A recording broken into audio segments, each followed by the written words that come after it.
Hoje eu vou ter o prazer de anunciar pessoalmente, não em vídeo, o nosso preletor dessa noite, então eu vou fazer de conta que eu estou no vídeo, tá? Boa noite!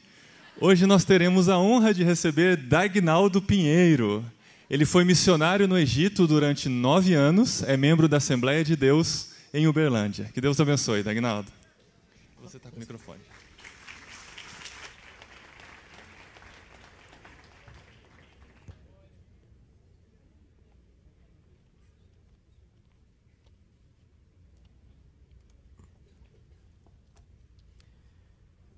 Bismillahirrahmanirrahim. Walhamdulillah Rabbil Alamin. Assalamu alaikum wa rahmatullahi wa barakatuh. طيب بحس انتوا تحكوا عربي صح كده؟ في حد معانا فاهم عربي؟ انا سمعت شوية منكم بقول حاجات بسيطة. عاوز اعرف لو في حد معانا فاهم بجد اللغة العربية.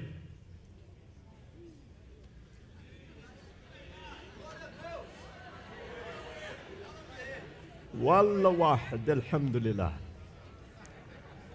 جميل جميل. أنا فرحان أكون معاكم فعلا. عاوز أشكرك على كلكم أكون معنا في هذا الليلة، وأنا قدام شوية حاجات عاوز أشارك معاكم.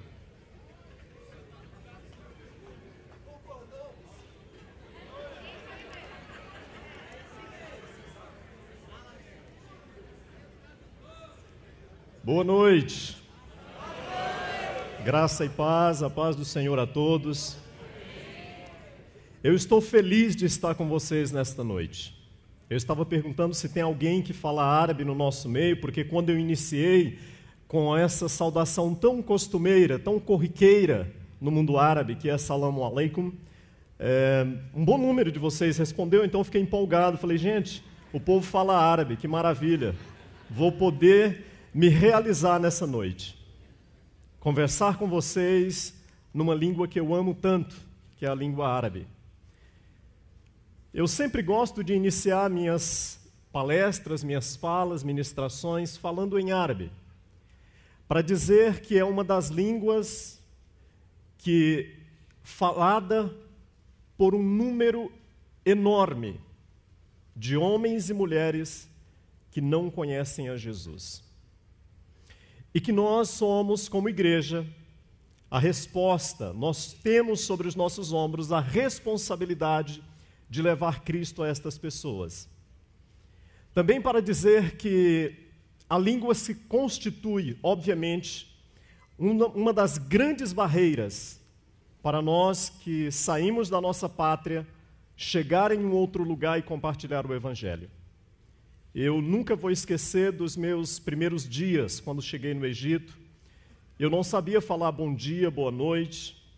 Foram experiências que marcaram a minha vida. Eu sempre gosto de contar algumas delas no início. Eu, uma certa vez, saí da sala de aula muito frustrado, depois de uns 6 meses tentando aprender a falar alguma coisa e não conseguia. De repente, eu peguei o metrô. Alguns de vocês com certeza conhecem o Cairo, uma cidade super populosa. E eu peguei o metrô e saí e fui para o último ponto onde parava aquele trem. E quando eu cheguei, saí andando pela periferia e de repente eu percebo um homem, um carroceiro. Ele estava andando com o seu jumento. No Egito o trânsito é bem democrático, a gente divide o trânsito com camelo, moto, carro na contramão. Não tem problemas com isso. E aí tinha um carroceiro com um jumento vendendo melancia, por sinal muito gostosa. As frutas no Egito são uma delícia. É por isso que o povo ficava lembrando das comidas do Egito quando saiu de lá. Realmente é muito gostosa a culinária egípcia. E aí o homem vendendo melancia e ele se desentendeu com o jumento. Pobre animal, pobre animal. Então ele começou a falar muitas coisas para o jumento, e ele bastante agressivo no seu discurso, e dizia coisas e falava, e o jumento, coitado, muito tranquilo, calmo, não respondeu nada, ficou quietinho. Não, eu digo isso porque naquela região do mundo já aconteceu de jumento falar. Então, só para dizer para vocês que nesse caso o jumento não falou.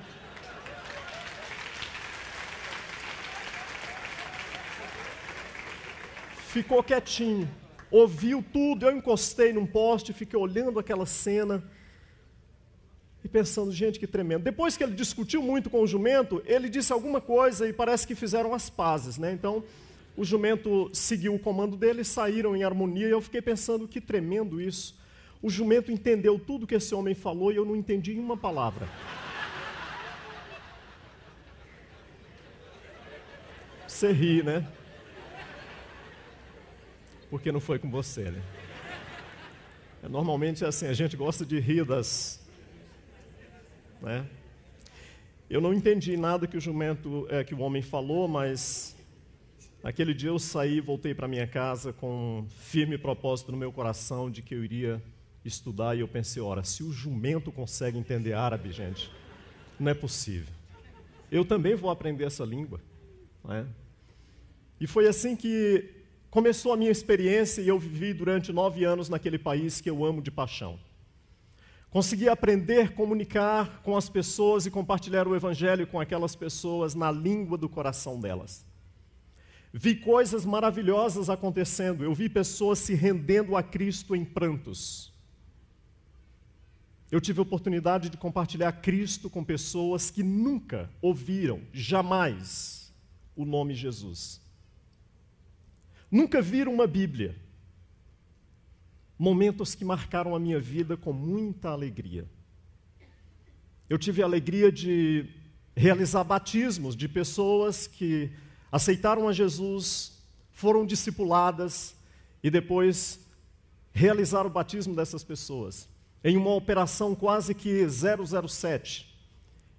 A família não podia saber, cristãos anônimos. A família não podia saber que aquelas pessoas eram convertidas. Nós saímos nesse dia específico, pegamos essas pessoas, levamos para o local do batismo, atravessamos portas, portões, cadeados, em uma sala secreta, em um tanque, realizamos o batismo daquelas jovens, uma jovem e uma senhora, sem direito a uma fotografia, sem direito a glamour, sem direito a nada disso, mas apenas com a alegria de ver aquelas pessoas testificando e dizendo, a partir de hoje, eu estou declarando para que os anjos e os demônios também ouçam, que eu renuncio toda a influência que o islamismo teve sobre a minha vida, e eu abraço tudo que Cristo tem para a minha vida a partir desse momento. Momentos de alegria. Eu tive momentos de alegria quando eu pude realizar casamento. É um grande desafio nós encontrarmos, principalmente quando uma mulher se converte ao cristianismo.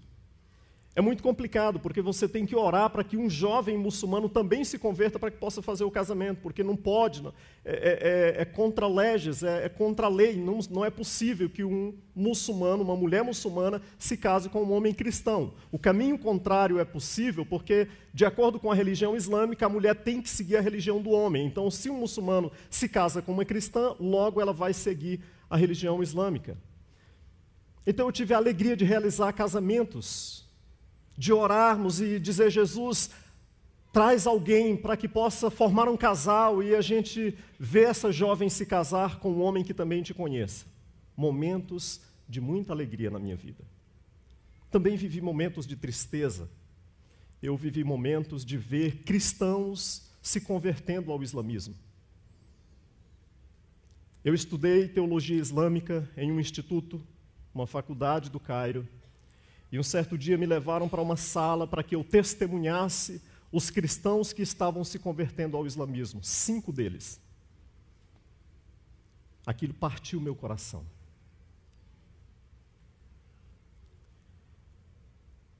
Nesses momentos de alegria e tristeza, por exiguidade de tempo, eu quero dizer que eu me entristeci também algumas vezes quando eu vi meus irmãos egípcios sofrerem pela causa do Evangelho.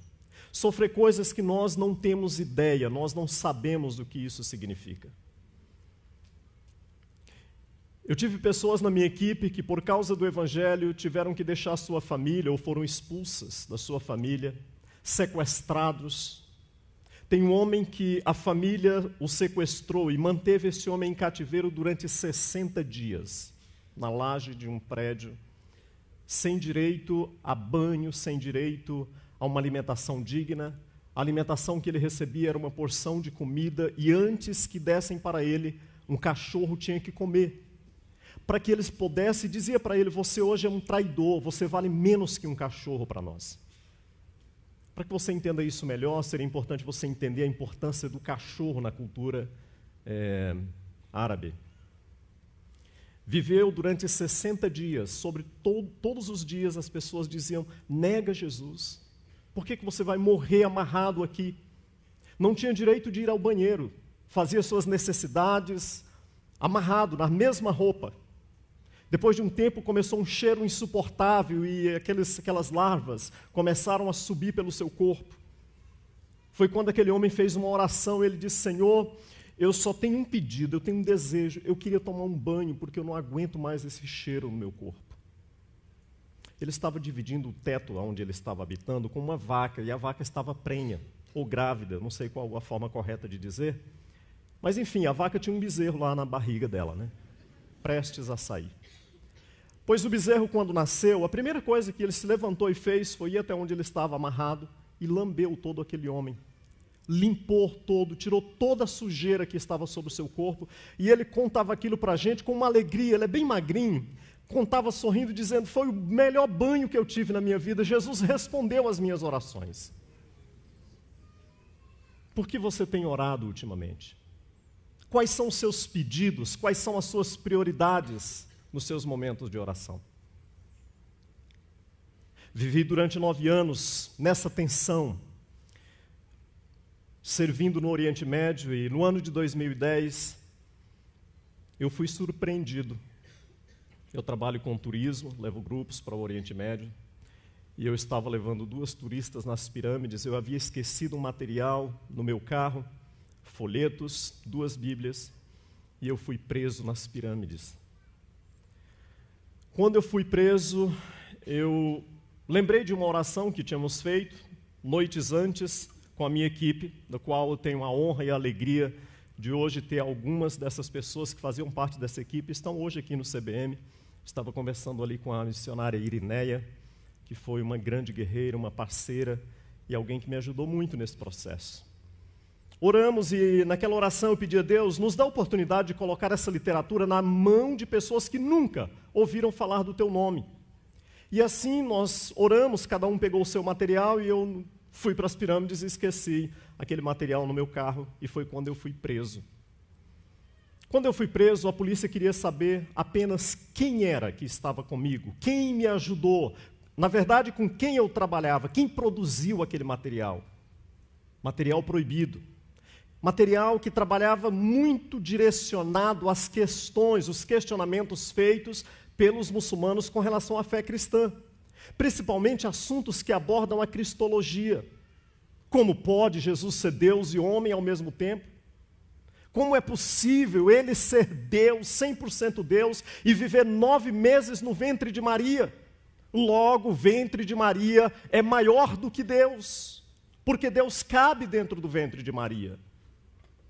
São ataques constantes que a gente vive nessas regiões do mundo. Então nós tínhamos esse material para responder questões muito bem específicas, e isso é proibido. Por causa desse material eu fui preso, e eles queriam que eu dissesse quem eram as pessoas que estavam comigo, o que eu me recusei a fazer. E isso custou-me apenas 9 dias, mas foram 9 dias de muita tensão e incertezas também. Quando eu fui preso, eu passei uma mensagem para Irineia e disse para ela, eu estou preso. Orem por mim, entrem em contato com a igreja no Brasil, avisa os meus pastores, meus líderes, dos quais eu tenho a honra de ter nessa noite, em algum lugar aqui, Saulo, Gregório e a Meire. Cadê? Aqui, ó. Saulo e Meire, diretor de missões na minha igreja lá em Uberlândia, hoje diretor nacional de missões da Sename. E eu pedi que avisasse e a igreja começasse a orar, porque eu não sabia o que iria acontecer comigo. E foi isso que a Iriné fez, juntamente com outras pessoas, e começou um grande movimento de oração em favor da minha vida. Eu tenho certeza que você que está aqui nesta noite, é muito provável que você tenha orado pela minha vida. E eu quero agradecer a você por isso. Foram 9 dias de tensão e eles não conseguiam informação, a embaixada brasileira não conseguia me localizar, o governo egípcio se negava a dar informações, até que chegou um momento que, em contato com a embaixada egípcia em Brasília, o embaixador informou para a pessoa que estava em contato, dizendo: não precisa mais procurar esse homem, ele está morto já. Naquele momento, essa pessoa que estava em contato era minha noiva, eu estava noivo, e ela disse: então agora nós queremos o corpo dele de volta. Vamos começar o procedimento para que possa ser repatriado o corpo. E assim houve uma pressão. Foi quando, também por ocasião disso, alguém no Egito informa na embaixada: olha, a única forma de salvar o Dagnaldo é se você estiver em contato com senadores. Sua igreja consegue contato com senadores? Consegue. Entraram em contato com alguns senadores, deputados federais, e começou uma pressão por parte do Itamaraty com respeito ao governo egípcio. E isso, tornando a longa história um pouco mais curta, terminou saindo em notícia nacional. A primeira vez que foi publicado foi no jornal Hoje, e eu gostaria de pedir que o nosso irmão aí do som colocasse, só para você que não lembrar, conhecer, digo, e você que conhece, rever essa história. Então eu queria pedir que você colocasse aí esse vídeo. Um guia turístico brasileiro está preso há uma semana no Egito. Motivo: a polícia encontrou bíblias e alguns folhetos evangélicos no carro em que ele viajava. Honório Jacomento, o governo brasileiro confirma essa prisão? Sandra, o Itamaraty confirma sim a prisão do guia, que é daqui do Maranhão, junto com outras 2 turistas brasileiras, no dia 17 de agosto. No dia seguinte, as turistas foram liberadas e uma já voltou ao Brasil. O governo brasileiro só não confirmou ainda o motivo dessa prisão. Mas no dia 18 de agosto, um dia depois da prisão, o próprio Dagnaldo ligou para a noiva, que mora em Balsas, uma cidade no interior aqui do Maranhão. Ele disse que foi preso quando ia visitar as pirâmides, que os policiais encontraram no carro dele Bíblia e também folhetos evangélicos. Agora há pouco, por telefone, eu conversei com a noiva, que mora lá em Balsas, e ela teme que a motivação dessa prisão seja religiosa. Ele só me falou que haviam apreendido os celulares dele. Por isso ele não podia mais falar no celular. Mas ele estava esperando ser deportado no dia seguinte. Eu achei até que ele estava tranquilo. Ele disse assim: olha, encontraram material evangelístico no carro. Eu acho que vou ser deportado no outro dia. Pela manhã eu conversei com a embaixada do Egito aqui no Brasil. Eles me disseram que, apesar do país ser de maioria muçulmana, o país é bem liberal quando o assunto é manifestação religiosa. Hoje à noite a noiva embarca para Brasília. Amanhã, às 11 horas da manhã, ela se reúne com o embaixador do Egito aqui no Brasil. Sandra. Obrigada, Honório. Vamos acompanhar. Pois é bem tranquilo. Quando a situação é questão religiosa, pregar o evangelho é muito tranquilo, tá, gente? Quando eu não sabia de nada disso, então quando eu cheguei no Brasil, eu fiquei com muita raiva quando eu vi essa reportagem. Como assim? Que tranquilidade é essa? Mas, enfim, essa é a história, e eu só quero esclarecer que essa moça que aparece na reportagem, ela era minha noiva. Eu voltei para o Brasil em setembro de 2010, e conversamos depois que eu voltei no Brasil. Eu resolvi terminar o noivado com ela, porque não dava mais. Na verdade, eu admito, foi eu que terminei, propus terminar o noivado. Terminei dia 25 de fevereiro de 2011 e me casei com ela. Ela é minha ex-noiva, é minha atual esposa, né?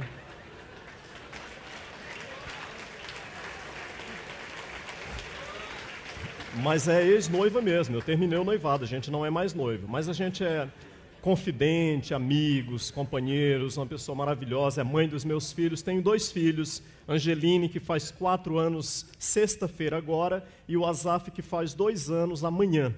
Então, é essa família que a gente tem. E eu voltei para o Brasil depois disso, depois dessa reportagem.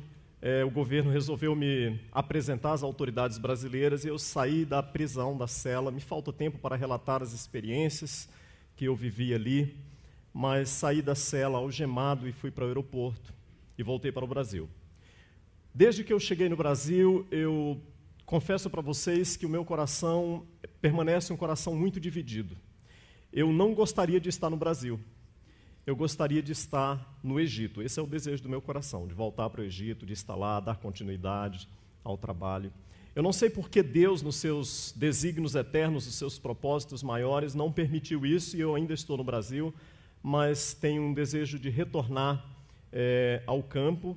Não sei como e quando isso acontecerá. No momento, eu estou passando uma temporada em São Luís do Maranhão e pretendo retornar para Uberlândia assim que terminar um curso que eu estou fazendo ali e ver o que Deus tem para o futuro. E eu quero pedir que vocês orem para que Deus abra portas e direcione os meus passos. Amém?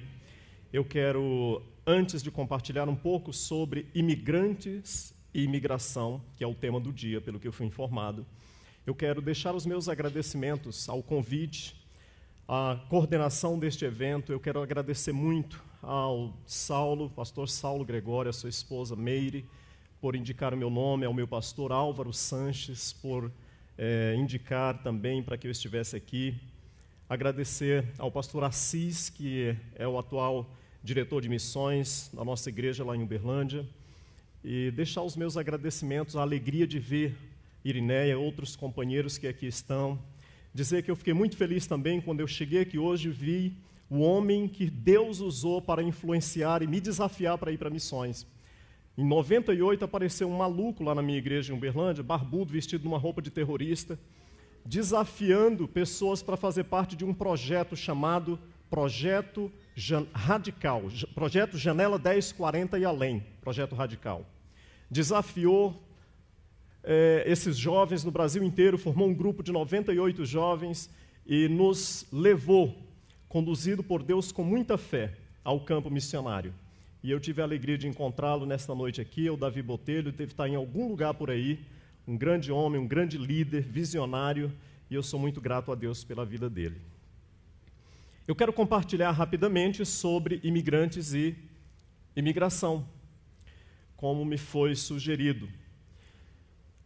Quando eu estava pensando sobre isso, eu fiquei pensando e refletindo sobre os desafios que nós temos em pregar o Evangelho nessas regiões do mundo.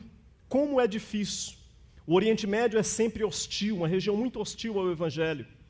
Para se pregar e desenvolver um ministério, pelo menos no Egito, a gente tem que ter muito cuidado com quem estamos falando, as pessoas estão nos seguindo, celulares são grampeados, e-mails são rastreados, então a gente tem muita atenção, não se pode falar abertamente e vive-se nessa luta eterna. De repente, ultimamente, parece que Deus resolve de uma forma maravilhosa trazer essas pessoas do Oriente Médio para o Ocidente. Dizendo em outras palavras, é como se Deus estivesse dizendo, olha, eu vou facilitar o serviço para vocês. Já que vocês reclamam que é difícil ir para lá, que não tem liberdade, eu vou trazer essas pessoas para cá. E é o que Deus tem feito. Deus está trazendo muçulmanos, imigrantes de diferentes partes do mundo, pessoas que não conhecem a Jesus, e colocando diante de nós, para que nós possamos apresentar Cristo a essas pessoas. Pessoas de países onde é impossível um missionário entrar. Países como a Arábia Saudita, por exemplo, são países extremamente fechados. E Deus está trazendo essas pessoas para o nosso meio. Eu acredito que isso é uma oportunidade que Deus nos dá como igreja. Eu queria pensar sobre essa questão de imigrante a partir de alguns exemplos na Bíblia. E eu vou fazer isso de uma forma muito rápida, pensando primeiramente em um homem no Antigo Testamento chamado Abraão. Abraão recebe de Deus uma promessa de que seria uma grande nação, de que ele possuiria terras. Deus dá uma promessa linda para Abraão.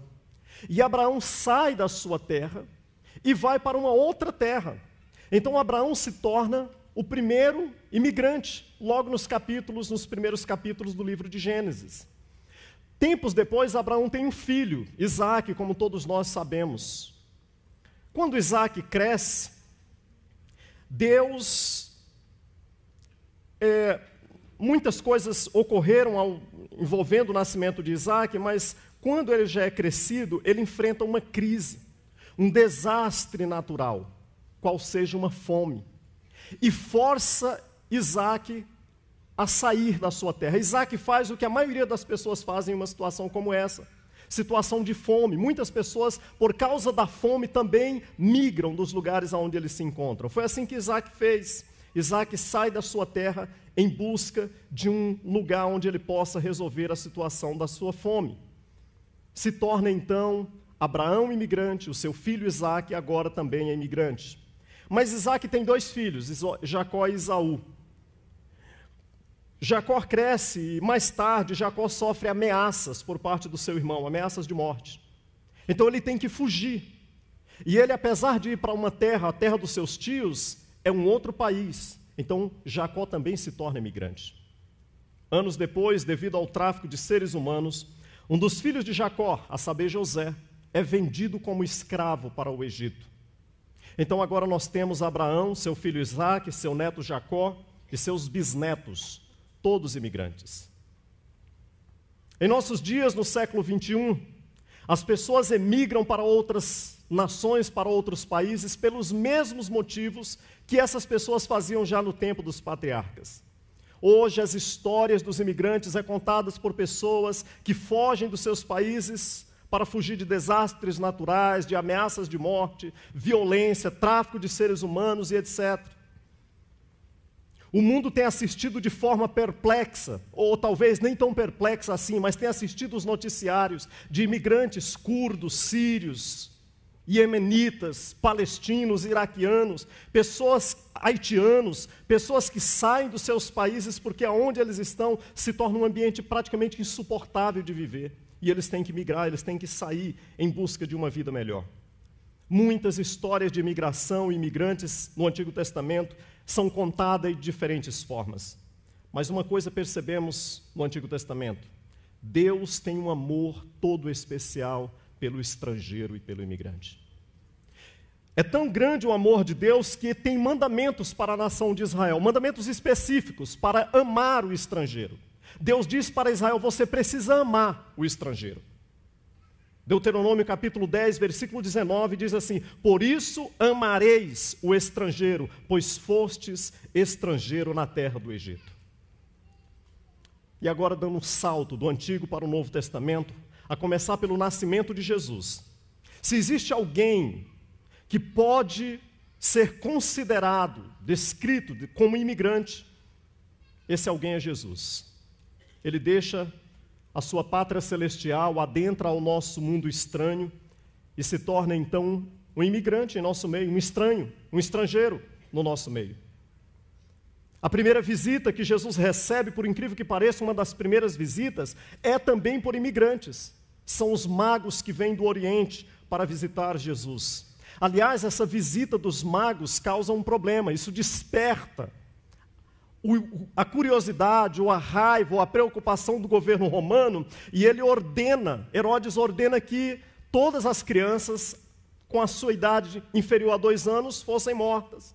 Então aí vai mais uma vez, agora a família de Jesus, José, Maria e Jesus, saem da sua pátria procurando um lugar seguro. Deixam para trás as suas casas, nós vimos aqui o nosso irmão compartilhando, deixam suas casas, deixam para trás empregos, amigos, parentes. Jesus e a sua família deixou tudo para trás e foram para o Egito, para uma terra estranha, se tornaram refugiados no Egito, fugindo da violência política, como tantos refugiados já fizeram no passado e continuam fazendo até os dias de hoje. Nesse exato momento, enquanto vos falo, é muito provável que em algum lugar do mundo, pessoas estejam fugindo, arriscando suas vidas, suas famílias, no penoso processo de tentativa de migrar, em busca de um lugar seguro. É possível que nesse momento navios, barcos, que navegam de forma periclitante nas águas do Mediterrâneo, estejam tentando fazer a travessia de pessoas que buscam a esperança de uma vida melhor fora das calamidades às quais eles são submetidos. Voltando à história de Jesus, quando ele chega no Egito, a família de Jesus chega no Egito, eram estranhos, obviamente, naquele país, mas pode ter certeza que eles foram ajudados por alguém. A família de Jesus foi recebida por alguém. Alguém estendeu a mão, alguém abraçou, alguém disse sejam bem-vindos, alguém ofereceu hospedagem, alguém ofereceu comida. Apesar de que a Bíblia não dá essa informação, não diz esse detalhe, mas é certo que alguém recebeu Jesus, a família dele no Egito. Os estudiosos, não eu, os estudiosos mesmo, dizem que por 3 anos eles viveram no Egito. Aliás, a igreja copta também diz que foram 3 anos que eles ficaram no Egito. E eu fico pensando que essas pessoas que receberam, que estenderam a mão, que abraçaram esta família de refugiados, não aparecem os seus nomes na Bíblia. Mas imagine a contribuição que eles deixaram para o reino de Deus. Que Deus possa usar as nossas vidas como instrumentos para abençoar os imigrantes que Deus colocar ao nosso alcance. Ainda que o seu nome não apareça, ainda que você não fique famoso, ainda que você não apareça nos jornais, não seja o seu nome, não receba nenhum tipo de prêmio, mas você não sabe como isso pode repercutir no reino de Deus e para a glória do seu nome. Então que Deus use a minha e a sua vida para sermos canais de bênção, receptores destes que buscam desesperadamente uma vida melhor. Já na vida adulta, desenvolvendo seu ministério, Jesus falou sobre os imigrantes. Ele diz sobre os estrangeiros em Mateus 25 e 35, ele diz assim, porque eu tive fome e deste-me de comer, eu tive sede e deste-me de beber, eu era estrangeiro e hospedastes-me. Eu espero que Deus possa quebrantar, mover os nossos corações nessa direção também, porque é uma realidade dos dias atuais. Lidamos com imigrantes no Brasil, lidamos com eles em outros lugares do mundo. No mês de junho eu recebi em São Luís um grupo de 8 paquistaneses que estavam lá, ainda que as suas intenções sejam intenções missionárias, mas eram estrangeiros, eram imigrantes. Quando eu fiquei sabendo, procurei encontrar com eles imediatamente. E me ligaram, o rapaz da Polícia Federal, é da nossa igreja, ele me ligou e falou, olha, teus amigos estão aqui, os homens barbudos. Vem ajudar a traduzir, porque eu não estou entendendo o que eles estão falando aqui, eles precisavam renovar o visto. Lá fui eu. Quando cheguei lá, a primeira coisa que eu cumprimentei, salam aleikum, e todo mundo ficou muito feliz, aleikum salam, rahmatullah, baracato e tal, toda essa história.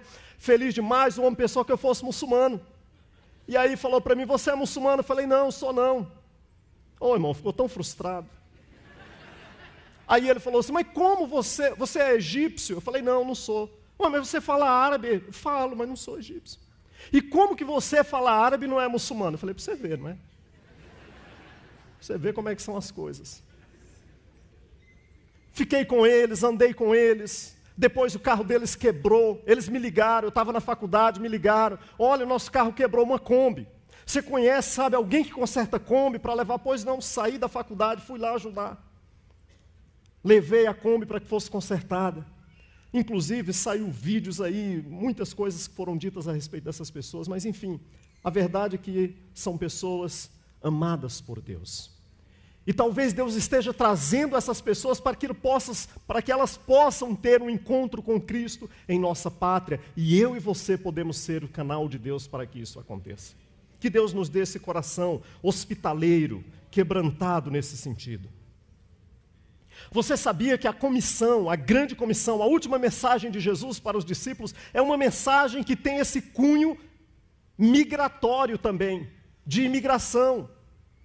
Insiste nisso, Jesus diz em Mateus 28, 18, ele diz assim, toda a autoridade me foi dada nos céus e na terra, portanto, ide.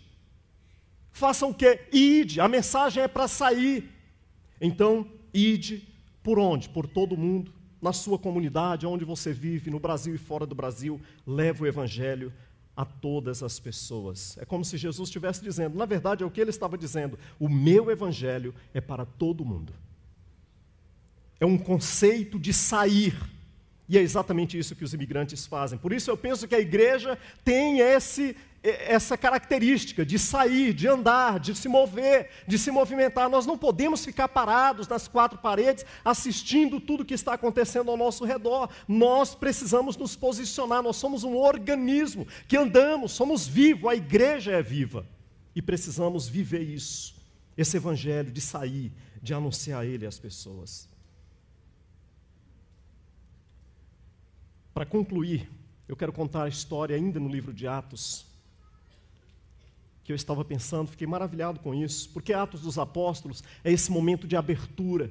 Depois do Pentecostes, a igreja explode, começa a crescer. Por todos os lugares, o evangelho começa a sair, começa a ser levado de um lugar para o outro. E de repente, o evangelho está sendo pregado tanto para judeus quanto para gentios.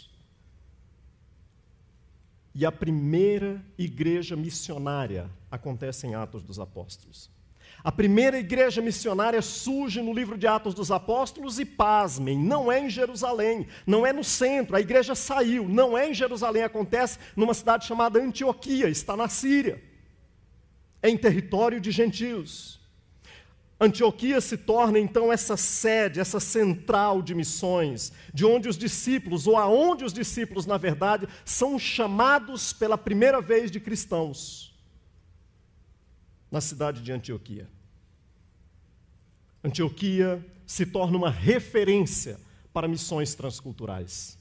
Todas as viagens missionárias de Paulo partem de Antioquia.